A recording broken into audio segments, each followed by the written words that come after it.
Good morning, good afternoon, good and evening. good evening. Yes, we tried to remember to say that in order.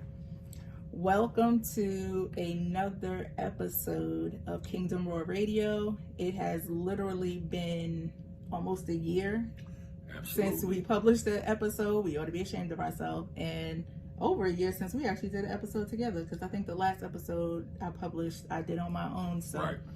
We are happy and very excited to be back and share just our life experience and scripture, right, to back up certain things that we, think, our opinions on some stuff. And we're just here to empower you guys, to educate you guys, and to also let you know that you're not alone in this world or on this Christian walk with the different trials and tribulations that you may encounter and have to make it through. That you actually have some real people here that's going through some ish too. So yes. Big facts. So of course, I'm your host, Coach K, aka Colorful Keisha Nicole. I am a recovery support peer specialist, a mental health peer specialist, and a peer specialist supervisor. And I'm also doing some project coordination work on some mental health projects. And to my right, this is my right? Yes. This is my lovely co-host, Coach J. Hello, everyone. Coach J, would you like to introduce yourself to the people? Yes, I am a peer recovery specialist, aka Jay the Peanut Man, but we'll get into that a little bit later. And I also drive trucks for my 9 to 5. And I constantly find myself, I don't know, it's like I'm a magnet for talking to people. I'm a great listener, and I guess it's because of Coach Keisha, she can bear witness to that, because people always come up to us, and we don't even be together, but somebody's always talking to us. So we're like magnets, plus we have years of experience of going through different trials and tribulations, as she mentioned earlier, and obstacles. And I'm excited about tonight's topic. I think Coach K is going to let me quarterback this one, and she's going to be the wide receiver. So tonight's That's topic, how it goes in football. and I'm sure that a lot of y'all can relate to this. Tonight's topic is going to be when family becomes your poison. Right. And that is something that I'm actually currently going through right now. And a lot of y'all are going through it right now. And what we're going to do is we're going to shed light on some things that you can do to kind of, get through that. Because those people will make you feel guilty. And we also want to share some examples. That's the word I'm looking for. Right. Examples of how you're able to tell when your family is on its way to becoming your poison, or they're already your poison and maybe you're the one just waking up to the fact that they're your poison. I've already been through it and have, by God's leading rather, have disconnected from my entire maternal family except for one uncle who is my mom's baby brother. He's the only person on that side that, God would allow me to stay in contact with. Everyone else, every aunt, cousin, sibling that I had, like just everybody, including my parents, they had to be cut and they had to go. And that was 3 years ago during the pandemic when I finally gave them the axe, when God told me, just let them go. Their hearts haven't changed, and so you need to just stop trying with them. Like, obviously they wanted to go down in history like Pharaoh, have a hardened heart, and then God got to take them through all these plagues in order for them to, Y'all pardon me for laughing, but that's a part of therapy for me and her too. But I've been dealing with her and her family. Well, we've been dealing with each other for close to 26 years, and I'm laughing. It's not a joking matter. And that some of the things that she just went on, it's perfect, because Well, some of the things that she just said, it just leads right into my first example. When you know when it's time to cut your family off. When your family has become your poison. Yes. When every time you talk to them, you feel drained. For sure. Once it gets to that point right there, don't let maybe other people, I don't even want to say other family members. A lot of y'all, just because somebody is related to y'all call them family. And then a lot of the people in your family, or a lot of your relatives would tell you, oh, it's all about family. We got to stick together. That doesn't mean that just because y'all share the same DNA that you're supposed to be anybody's footstool or doormat. Did I say that right? Yeah, you did. And let me just bust in there just a little bit when we talk about this word family. Pause. Let's define what family means. First of all, that's the number one thing when I've heard that said, or rather, that we're family, Lord this, that, and the other. Blood is thicker than water. So my question to them would be, well, what's your definition of family? What does family look like to you? First of all, let's make sure that we have an understanding that we're speaking about the same thing, because we could be saying the same word, but having a different meaning for it in our toolbox. You want me to break that down for you, Coach K? Well, go ahead. Okay, well, this is what family is to me. Okay. You could be family with someone that you've met in a short period of time, like maybe 2 to 5 years or something like that, or maybe even a couple of months. You could be family with somebody and just because they don't have to have your DNA. It goes about, the relationship that you built with them, as real as seeing if they're real and seeing if they're solid individuals when it comes times when you need them. See, her and I are both strong, and people, kind of rely on us a lot. But Keisha definitely has maybe a handful of people, maybe a little bit less, that she can actually go to, when, not saying when she's weak, when she wants somebody to talk to. No, it is when I am weak. I mean, other than going to the Lord, right. Sometimes I feel like God just don't be hearing your girl. Seriously. She got more than I have, but it's like one or two. That's people. a whole nother episode, because I got trust issues. It's one or two people, okay. And the one person is not like as spiritual and grounded in God. He definitely believes in God, but he doesn't like study every day and all that stuff. But I know that he has a great heart and right.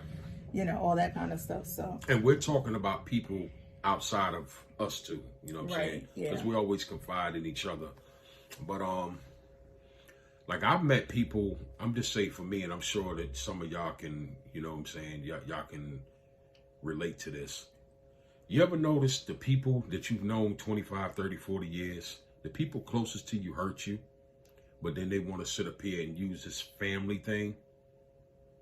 And then you have people that you've met maybe a couple of months, 2 to 5 years, like I stated earlier, and you build a relationship with them and you be like, that feels more like your family.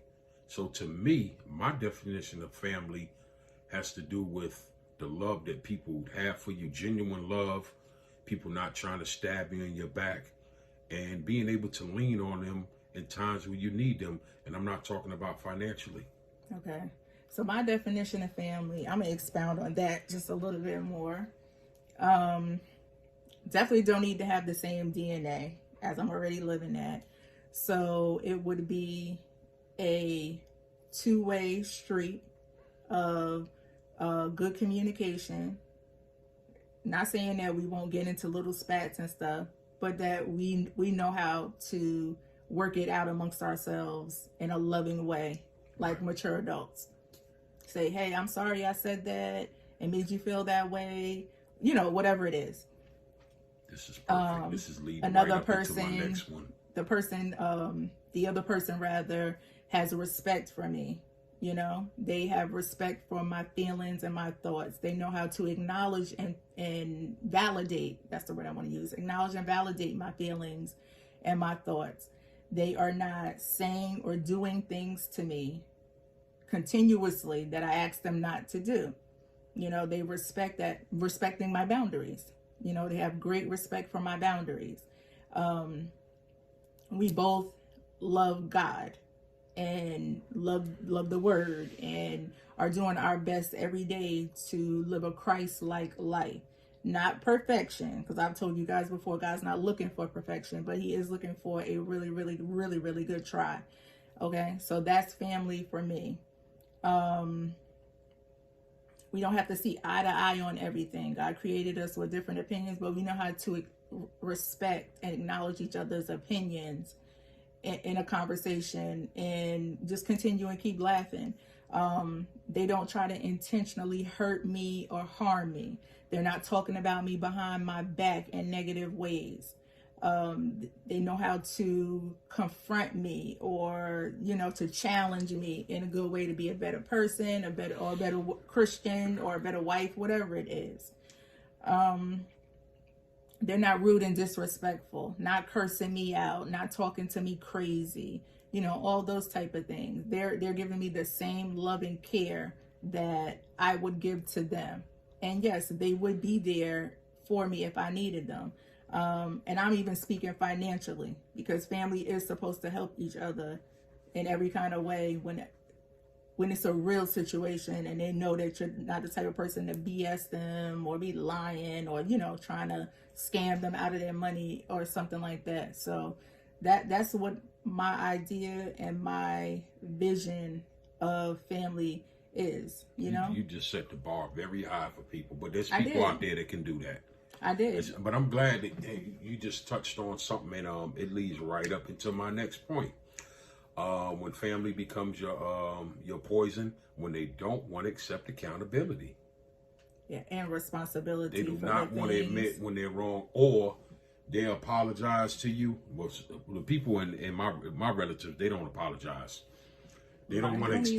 They don't want to accept accountability, or they apologize. Well, I said this to you because That's see, not you an can't apology, do that. Once you do that, well, I said this, but and because, just take it back. Yeah, don't it's even a say wash. it. It's definitely a wash. It don't even work. Once you throw the because and the but on it, because at that point, I don't even care why. I don't care about your why. I care about your what, and that's what you said or what you did. Right. And now I'm asking you not to do that or not to say that. So to tell me why you did that doesn't even matter to me at this point. You just solidifying even more that I don't need to be in relationship with you. So I mean, that's just for naught. The because and the why and no. If I ask you to stop doing something that's harmful to me, that's hurtful to me, that doesn't make me feel good about myself, my life, or my situation, if you love me and you're calling yourself a family member to me, you're going to stop immediately. You're going to wholeheartedly apologize for it, and then you're going to stop doing whatever it is that you're doing, or at least make the effort to stop. You know, maybe you can't stop immediately. Okay, cool. I'm going to give you a couple of go-arounds, but if you're just going to keep on, then that's going to be a hard no for me. Another thing is when they don't respect your children. You see, they'll come around you. Well, the the relative dynamics between both of us, we have some messed up relatives. But my relatives don't even come around my children. They ain't seen them in over 10 years. And I have relatives that haven't even met my my youngest child, and she'll be 14 in like a month. So what do you mean by they don't respect your children? Or do you mean they don't respect the fact that you have children that they should be in community with? I mean both. both. In relationship I mean both. Well, when I say that they don't respect your children, because talking about you and me to our children, that's showing no respect. Because you are trying to basically paint a narrative about to your grandchildren about their parents. And a lot of it's lies. All of it's lies. I'm saying for the grandparents that may have the relatives that may really the grandparents, I'm just going to say it, that have a relationship with the children. Well, look, Sometimes it could be aunties and uncles. half too. behind relationship. And mine, they don't respect them because they don't, to me, they don't acknowledge them. And it's sad. So they don't really. They- Okay, so that's one right there. They don't When remember when they don't birthdays. acknowledge your They don't children. come around. They don't acknowledge them. They want my children to reach out to them when my children are children. Y'all are the adults, things like that. And I don't want to make it about me, but I've talked to other people, and a lot of us are going through the same things. And I'm just telling y'all right now, I get up and smile every single day. You cannot let that affect y'all. You can't. I mean, well, Jay, some people are going to be affected by it. It's all in how they respond to the That's effect. true. Because you're human, so you can't. I don't think you can be in that predicament and not be affected in some kind of way. Because you're human. Well, don't let it. Let me. Don't let it let me change overtake up. you. Don't let it cripple you Don't let it overtake to the you. point where you can't function. Don't let it define you. Don't let it because define your life or your situation. mental stress starts turning into physical, and a lot of people are crying every day because they're trying to have a relationship with their parent, with their relatives, and it's poison to them. Okay, so I'm going to throw one of mine in there. I've got a couple. When your relatives go against and undermine how you raise your children, or how you've decided to raise your children. I know that was a really big thing on my side with my relatives, dealing with them. I say don't allow so-and-so to do XYZ. So-and-so was allowed to do XYZ. Don't allow so-and-so to go here. Or if they leave my house on punishment, they go to your house, they're still on punishment as far as I'm concerned. They just at a different location. I think it's rude, it's disrespectful, and it's truly harmful mentally and psychologically to the children, to put them in the middle of like some kind of control war where your relatives want to make you to seem like the bad guy to your own children. This is all poison. So that's definitely one of them. Again, when your relatives go against how you have decided to raise your children, huge red flag that your family could possibly or is possibly part of your poison. Seriously. Another one, and I just spoke on this. You ask them to stop doing certain things or saying certain things because it makes you feel disrespected, it makes you feel hurt, doesn't make you feel good about yourself. That's another one. Your family is or is becoming your poison, and it's just going to continue to eat at you until you make a decision on what you're going to do, if you're going to choose yourself or if you're going to choose the relatives, the people that have the same DNA as yours. Another one I have on my list, and all of these that are on my list, I've actually experienced and can really speak on those situations. That's why I'm bringing it forward. When you have relatives that ask your children questions in a manipulative way to find out information about your family, or if they're asking them questions in a manipulative way to like show you up in some kind of way. I remember one time when my oldest daughter, she's 27 now, but I guess she was like maybe 13 or 14 years old. We were in the car going somewhere, and and she was like, Mama asked me why we never go on vacation. And so when she asked me when she said that, I knew immediately where it was coming from and why it was coming. And the first thought in my mind was, how you gonna ask my child why we don't go on vacation when you never even took us on a vacation? Like, you didn't do that for your own kids. So that's another example. Like, they start asking questions and doing these probing questions about things that maybe they didn't even do themselves. But again, wanting to be manipulative and try to show you up to your children and create like a situation of, oh, my parents don't do this, or my mom doesn't do that, or my dad does this too much, just trying to show you up as a parent again and create some friction between you and your child. Another sign that your relatives could be or already are poison to you. Or when you have children who are, once they become teenagers, and how the old folks used to say, they start smelling themselves. But they become a little bit rebellious and things like that.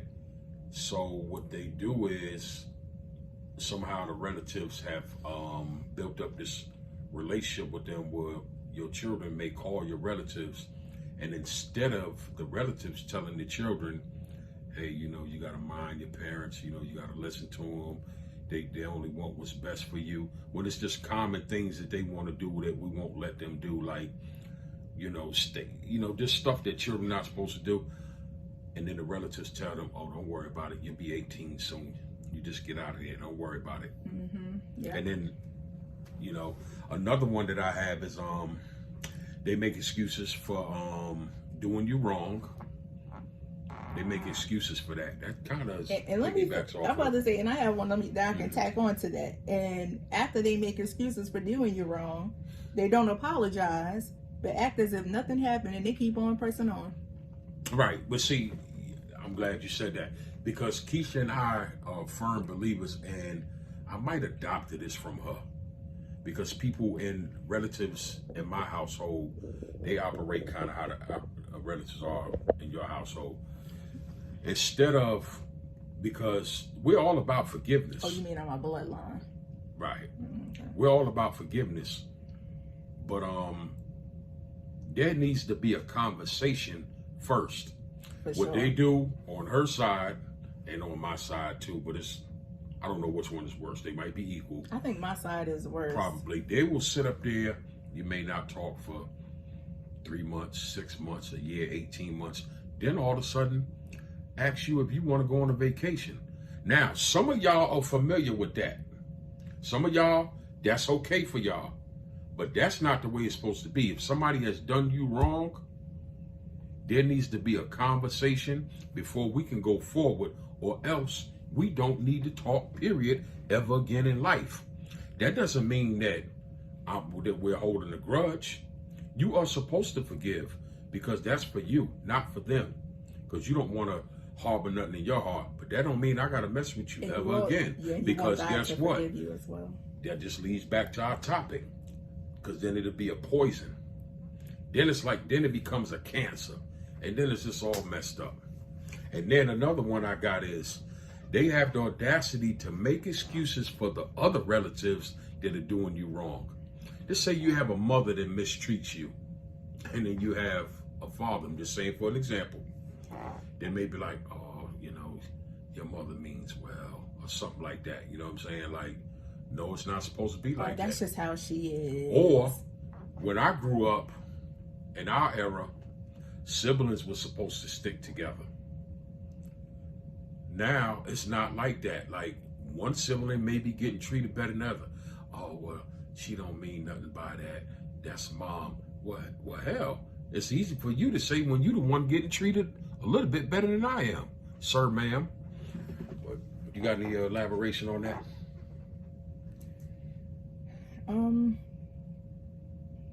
What was your last one?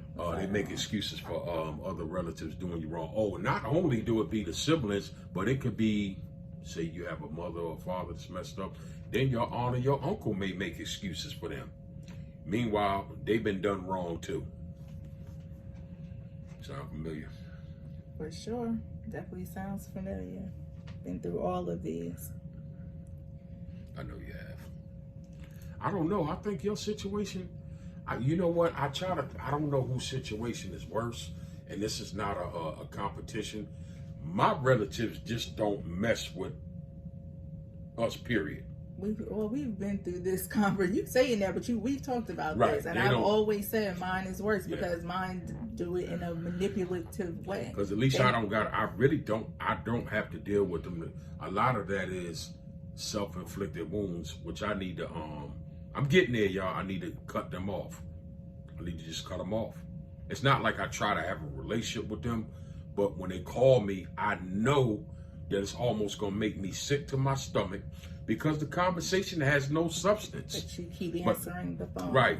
So I just want y'all to learn from this. If you have a conversation with somebody and it has no substance, and you just feel like you've been running a marathon in the hot sun after you just got done talking to them, because you're at a different place in your life, you're in your walk, you're trying to grow, and these people are still stuck in the 90s and the 80s, then you need to cut them off. Because when you're elevating in life, everybody can't go where you're going. And if that means that those blood relatives can't go, then they can't go. I'm speaking from experience, y'all. And if you're going through that same thing, just know that you're not alone, because a lot of us are going through it. But see, this is stone cold right here. And no, I'm Keisha, not stone cold. let me finish. It's a joke. Keisha is lightning years ahead of a lot of people, because where a lot of people waste 10, 15, 20 years, and I'm guilty of that. Keisha been caught on a long time ago. Now Keisha has actually tried to I don't want to say let them back in, but they maybe once or twice. To have a family and be in relationship and community, but that just don't work. Because why keep on sitting up there with somebody giving you their behind the kiss? It makes no sense. I mean, well, I don't want to say, because everybody deals with things different, but just know that you'll feel a whole lot better once you release them. And another thing, the last one I got for now, because we could talk, I could talk about this forever. They don't support you in your business or any accomplishments in life. They don't congratulate you on getting a degree. They don't congratulate you on getting a certificate. When you start your own business, they don't support you or nothing. Because it's like this. I have a business. And if my children want to start their own business, I would be the first one to buy something from them, to sow into them. I've been selling peanuts for 3 years, and they have not bought any peanuts from me. That's just a small example. They have not been to any of my children's graduations. They don't acknowledge them on their birthdays. They don't know their birthdays. These are things that I go through. And I'm sure some of y'all going through it too. And that's what I mean when I said they don't respect your children. Because I know a lot of grandparents, they wasn't really the best parents to their children, but they tried to make things right through the grandchildren. The relatives on my side, they just keep on just going and going and going. So what we have to do is we have to break that cycle. And I think we pretty much done it. You got anything else? Yeah. I was going to say another key indication or red flag would be when they push what they think is best for you on you. When they push their agenda or their idea of where they see you in life or what they feel like you ought to be doing. I went through that for years with a couple of relatives that felt like I should have not been a stay-at-home mom and I needed to work. I needed to bring money home to pay bills and help my husband so we could eat, but never mind what I was doing with myself. Never mind my own dreams, my own goals, my own purpose, my own passions. And when I got my degree, my dad was like just hell bent on the fact that I should be a teacher. I mean, it was just like all the time, verbal overloads in my ear about, oh, I saw a sign on 85 about, Gwinnett County teachers or something like that. I mean, it was just educated overload at that point, where he just felt like I had this 4-year degree that actually took me like 5 years to get. Y'all ain't no such thing as a 4-year degree. But anyway, I had this degree, and he just felt like I needed to be a teacher. Well, see, the thing is, I needed to get a job. This is deeper than that. People from that baby boom and that generation get a job, retire, and then they look at it like, oh, well, you got this degree, go get a job with the degree. But see, we're different. We're different now. We're not built like that. That's slave mentality. I can't even blame that on that generation because of the fact that I know the spirits that work behind people on that side. Oh, I understand it, but a lot of them is like that though. But I know some what you mean. Some of them are like that, but you also have to recognize that there are people you're related to that the devil is using them. That's a fact. Demons are operating in them and manifesting through them. So no, you don't actually see the spirit unless you can see it in the spirit. You ask God to take the film off your eyes, but you can see the demon or the demonic activity in that particular person. But then you'd have to know about demons. You'd have to know the characteristics of demons. And so that's even more spiritual warfare type education. At first, I didn't know these things. Believe me, I didn't. But I got schooled on it. I'm not going to say very quickly, but it was pretty quickly. I began to learn and know about the different strong men. And those are like head demons, I guess you could call them. The different strong men and then lower demons, I guess you could call them. Because they operate in ranks, like the military, like captains and privates and all that kind of stuff. So they operate in ranks, but that's another thing. You can't, I'm not gonna say what you can't do, but don't think that you're going to walk this Christian walk and this Christ-like walk and not have demonic activity in your life. So I would encourage you now to begin the studying of demons and spiritual warfare and all of those things. But that's a topic for another day. Yeah, because those people, it's only like 3 of them that, well, she has more that I ain't gonna say that she has to deal with because it's easy. Just don't deal with them. It's cut off for me, yeah. But it's 3 of them, the ones that's supposed to be the closest to me. Man, listen, they got all type of spirits. And the older I get and the more that I start understanding these spirits, and these strongholds, they full of them, and it's definitely time to cut them off because it doesn't do nothing. That energy, see, you got to be careful what you take in your mouth and what you listen to, because I can hear it coming through the phone. That's another thing. See, this is and your eyes. This right here is deeper than, saying the topic when your family becomes your poison. Because they operating with a whole bunch of spirits. And then that's why I be feeling drained.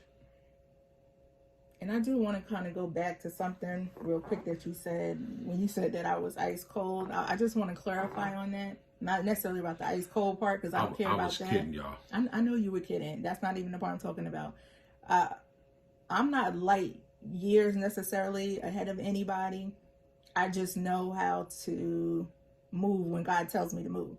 I don't waste time. When I know that he's telling me to do something and I know that it's like for sure, and I can feel it in my body, I just go ahead and do it. So it has nothing to do with me like knowing more or light years or whatever. I do have a strong gift of discernment and of knowing, but I'm more so obedient to the signs that God shows me, or whatever he shows me in my dreams, or whenever I get that feeling. It's a particular feeling that I'll get in my body, and immediately I'll just remove whatever needs to be removed or stop doing what I need to stop doing or whatever. So it's more so of obedience, and then also learning my own value and worth.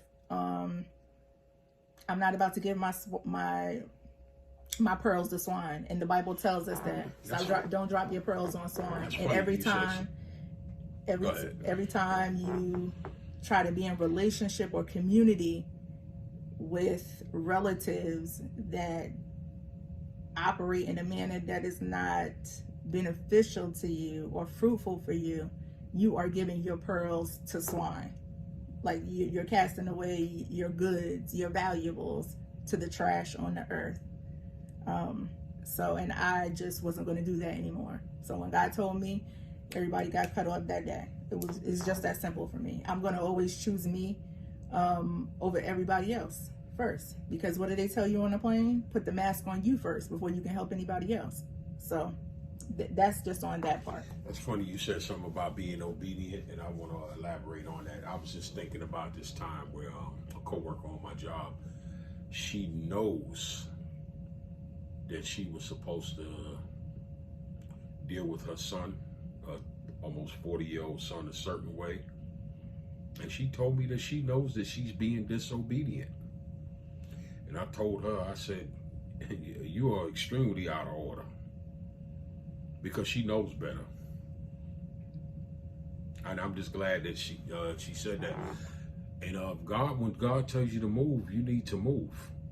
Like, how you gonna disobey God when He tells you to cut certain things off in your life, certain people off in your life, so you could feel better? Because they don't mean you no good.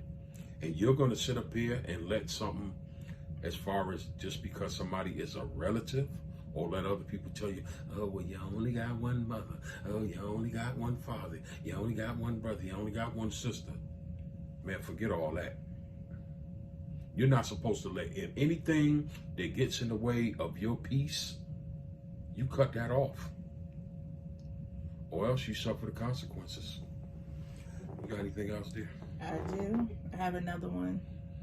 You share your accomplishment or something good with one of those relatives, and you can tell that they are not truly happy for you. You get all excited, you're all excited, you through the roof, and you're on the phone like, oh my gosh, let me tell you what happened, blah, blah, blah. And they're just like, oh, okay. I don't even do it no more. I don't even do it. Oh, all right. Red flag. Your family. They do that to you too? Because that's what I get. They do. Or relatives. What relatives do I talk to that could possibly do that to me at this stage in my life? Has it happened in the past? For sure. Long ago.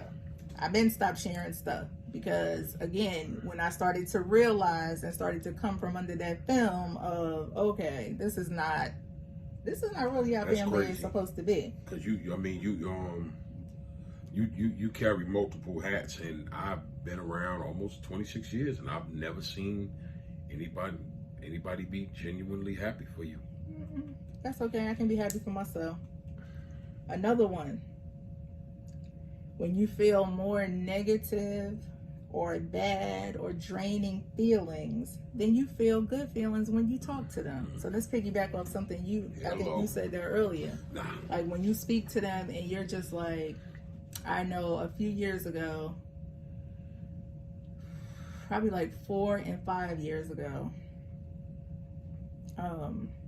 before I cut my mom's sister off, during those last 2 years of our relationship, like she would call me and whatnot, and I would just be like, when I got off the phone, I would literally hang up the phone and ask myself, like, why did I just even have this conversation? Like, the conversation wasn't uplifting, it wasn't empowering, I didn't feel great, she didn't drop no jewels on me, I didn't necessarily drop any jewels on her.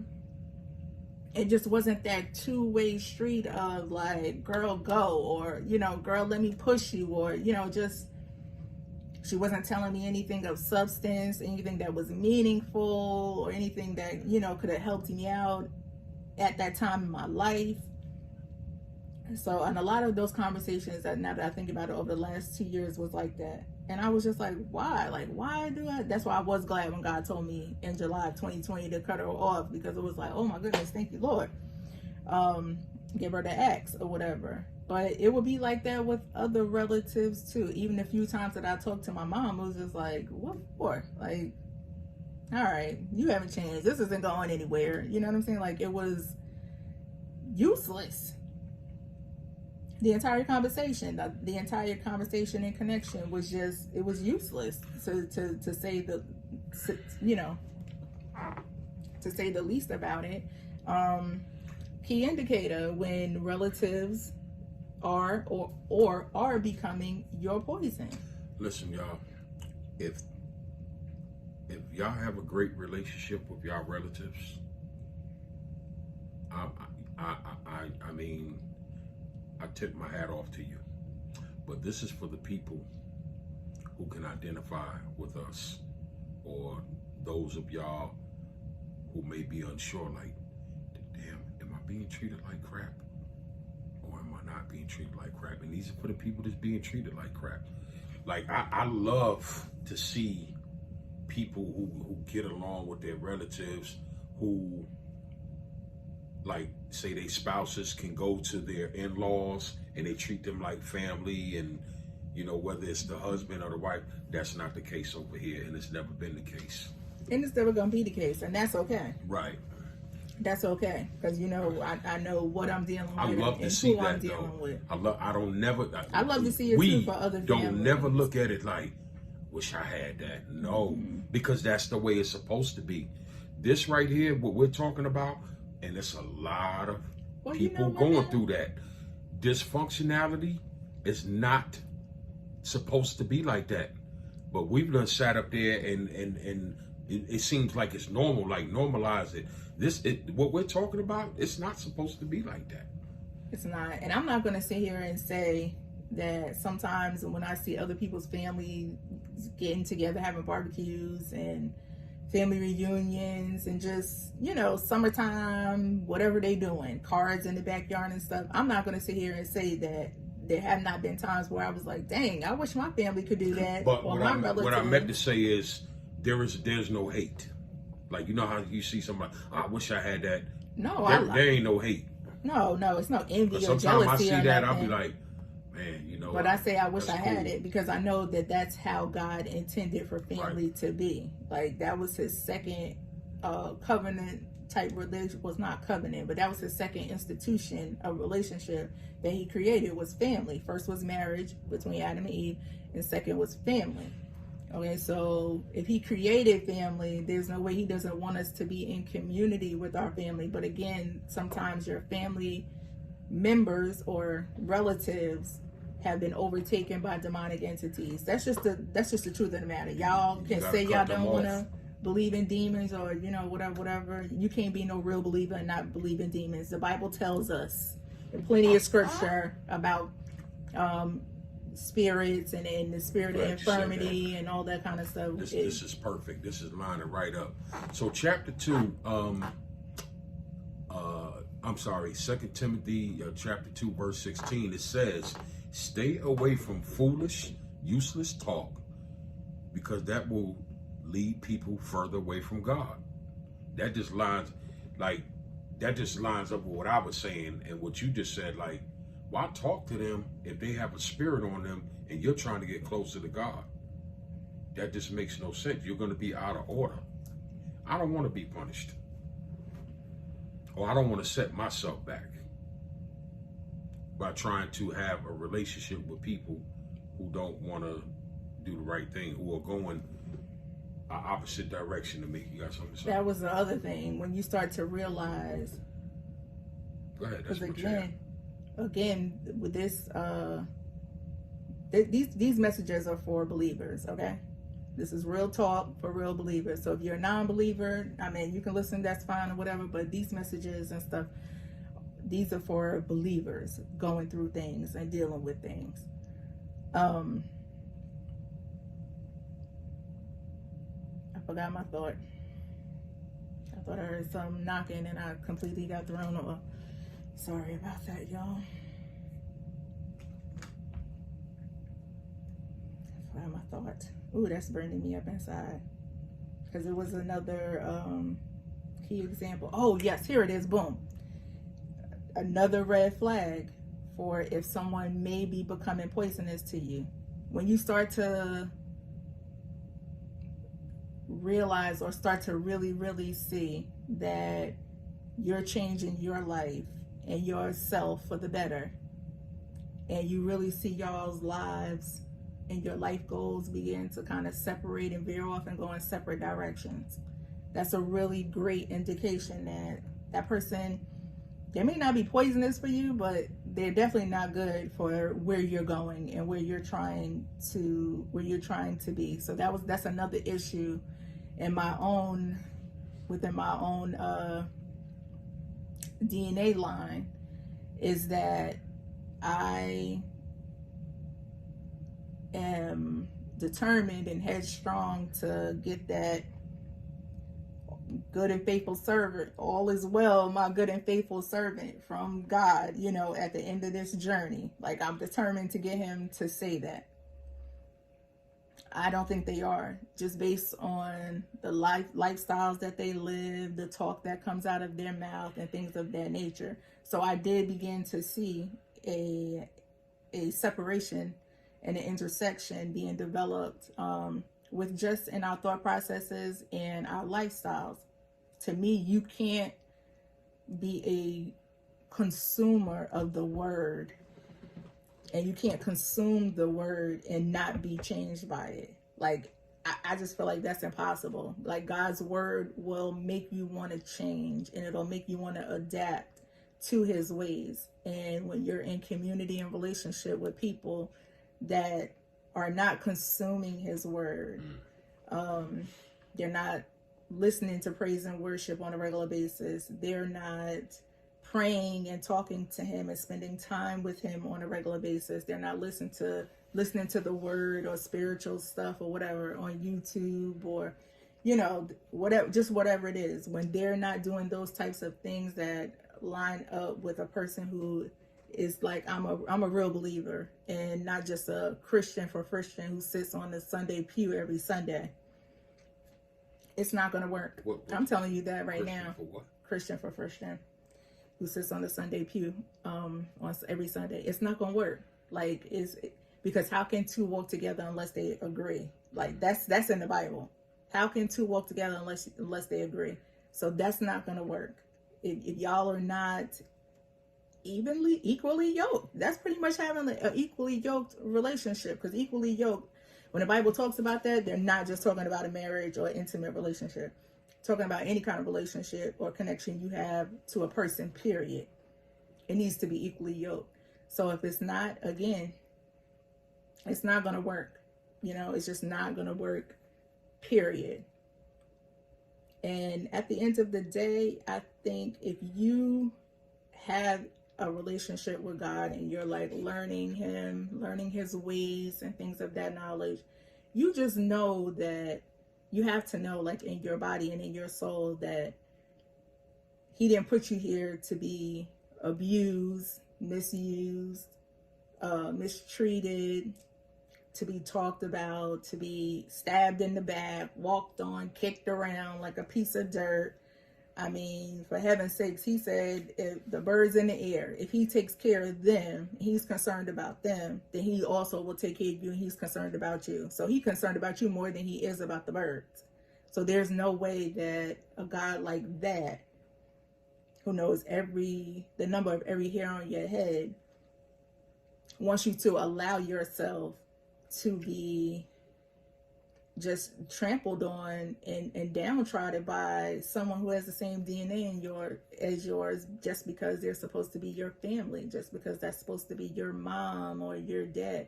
Sometimes your mom was just the conduit that God used to get here. She wasn't even supposed to be your mom. She was just a vessel that he decided he was going to use to get you here. Because maybe you're the thing. Maybe you're the curse breaker in the family. Maybe you're the prophet or the evangelist or the pastor or his chosen one within your family. Maybe you're the one who's supposed to break the curses and the generational and the strongholds in your bloodline. So he had to get you here some kind of way. You couldn't have been born out of a plant. I guess you could have, or a tree, but that ain't what he be using. You know, he uses people. So, and same thing for, dads, that was just the sperm he needed to, for you to fertilize and get here. That person wasn't actually meant to be your dad, or, so. And I just hope that one thing that y'all take from this is that you really start to examine yourself and examine your relationships. Like, really start to examine yourself and start to examine those relationships. And if you're starting to notice any of those red flags that we discussed over this last 49 minutes, then I would admonish you to really take heed to that and pray about it. Ask God, what does he want you to do in that particular situation? Because I know he doesn't want you to continue to be abused and misused and mistreated. So I would definitely admonish you to do that for sure. And that's pretty much all I have. Oh, I did have a few scriptures on families too, just to back up and kind of prove what we were saying. Let's see. So we got Psalms 68:6, where God says, God sets the lonely in families. He blesses children who obey their parents, and he blesses parents with children. So we know that God designed families to be a source of love, support, and strength for us. Unfortunately, this is not true for all people, but that is how he designed it. But you know, Satan has to get in the way and do what he can to run interference and friction within our families and our DNA and our bloodlines, because then he can get our family and our bloodlines to not be progressive, and he can get us to be immature, and he can get us out of God's will ultimately, because that's ultimately what he wants to do: kill, steal, and destroy. The word tells us that as well. And he definitely can't kill, steal, and destroy anything from you if you're in God's will. And we just have a lot of families that are out of the will of God, unfortunately. And so you've got to look at your situation and really see, like, are you the one that's gonna and I know why a lot of stuff came to me. I know why a lot of stuff was done to me, and why I had to take it is because I was chosen to be the one to be the generational curse breaker, the one to break the strongholds, the one to go in and, you know, war against the strong men and the demons and the demonic entities that were on my bloodline, that were on my family, on certain people in my my DNA structure. And so that's why a lot of that had to come. You know, like the devil was like, wait a minute, oh, so you trying to free your whole bloodline from the foolishness that I done had them in for, you know, decades and decades? Like, oh, little girl, who do you think you are? You know, what do you mean you guys aren't going to talk to each other like this anymore? You're not, no. You know, he was pissed. He was pissed about that. He's going to be pissed with you too when you go to free your family and your bloodline. But it's not about you. It's about your children and your grandchildren and those that are going to come after you. Like, somebody's got to have the guts. Somebody's got to be like, the buck stops here with me. You know, the drug use stops here. The controlling issues stop here. The alcoholism stops here. The backstabbing stops here. You know, somebody's got to take up those crosses, because those are crosses, and they're very heavy. I'm not gonna lie to you. Like, a lot of warfare and retaliation is gonna come back to you from the devil, but you know, you got God protecting you. You got your angels, and you just have to learn how to get into your warfare stance, get your spiritual weapons, and go up against the devil, because he's already a defeated foe. So he can't do anything to us or take anything from us that God doesn't allow it to happen anyway. So yeah, I would definitely admonish you guys to play this back, listen to it again, send the recording to someone else that you know that may need to hear this message. We just don't want y'all walking around in bondage when you don't need to be, okay? Because the devil, he already walks around looking for his next, you know what I'm saying, for his next one. So you don't need to be walking in bondage. Like, it's ridiculous. It really is. So get free from these people, get free from these demons, get free from all this stuff. Get your kids free. If you don't do it for yourself, do it for your children and your grandchildren. At least free up the bloodline so that when you're gone, you know you've left them with a clean bloodline, and then teach them how to, you know, do the same thing. Yeah. So in closing with this show, when your family becomes or is your poison, we do want to just remind you guys that if you need some additional coaching or counseling, you can reach out to us at kingdomroarradio@gmail.com. You can put comments, I think, under the video, because I know this video will definitely be going on YouTube, and hopefully on the podcast one too, since that one went on. But yeah, just reach out to us at kingdomroarradio@gmail.com. Just know that we love you guys, we care about y'all, and if us sharing, you know, bits and pieces of our story is going to help you to bypass some ditches and some pitfalls that we fell in, then it wasn't done in vain. And that's the most important thing, that someone hears this stuff and is able to make some really great and better choices for not only themselves, but for their children as well.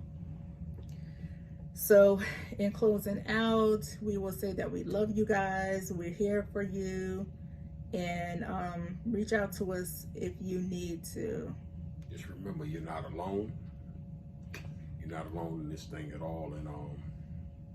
And also, if you guys have, Keisha and I, well, Coach Keisha and I, we have plenty of more topics to come. But if you guys have any suggestions, or, you know, as far as any topics that y'all want to come up with, or that y'all want us to speak on, we're completely open-minded, and we'll check it out. Yep, shoot us an email, kingdomroarradio@gmail.com, or put it in the comments. So we love you guys. We hope that y'all have a beautiful day, a beautiful week, and a beautiful year. And we hope God answers a prayer for you today. Peace. And we'll see you soon. Peace.